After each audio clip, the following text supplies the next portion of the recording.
Si vous souhaitez être à la une du meilleur de l'actualité camerounaise, alors vous êtes au bon endroit. Abonnez-vous simplement et activez la cloche de notification pour être toujours les mieux informés. Bien sûr, vos commentaires sont toujours les bienvenus.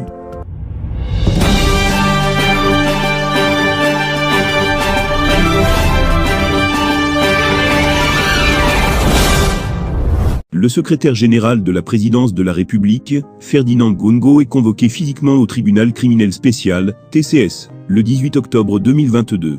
C'est la nouvelle qu'a annoncé Bory Berthold en fin de journée d'hier. Pourquoi le secrétaire général de la présidence de la République, Ferdinand Ngongo, doit se faire pour une seconde fois auditionner par le tribunal criminel spécial, TCS. Point d'interrogation d'après le journaliste et lanceur d'alerte Bory Berthold. Outre le scandale financier des fonds Covid, une affaire de 50 milliards de CFA pèserait sur la tête du secrétaire général de la présidence de la République, Ferdinand Ngongo. Paul Biya avait personnellement instruit le ministre de la Justice, Laurent Esso, d'envoyer un questionnaire à l'homme à la pinque pour qu'il apporte des réponses aux enquêteurs. Plus d'un mois après avoir reçu le questionnaire, l'homme à la pinque a refusé de répondre. Les magistrats du tribunal criminel spécial lui ont par la suite donné 8 jours, qu'il n'a toujours pas respecté. Cette fois-ci, les enquêteurs ont décidé d'utiliser les gros moyens.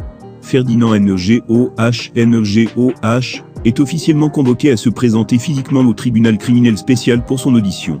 À défaut, sera utilisé contre lui, à moins que Paul Biya s'y oppose la contrainte par force. Précisons ici que l'affaire Covid-19 n'est pas le seul dossier de l'homme à la pinque au TCS. Un autre dossier tout aussi explosif l'y attend, l'affaire Porte-Sec. Un scandale de près de 50 milliards CFA, a écrit Bory Berthold. De ce fait, il apparaît que ce dernier n'est plus protégé par Paul Biya. Il est donc livré à lui-même dans cette affaire. Abonnez-vous simplement et activez la cloche de notification pour être toujours les mieux informés. Bien sûr, vos commentaires sont toujours les bienvenus.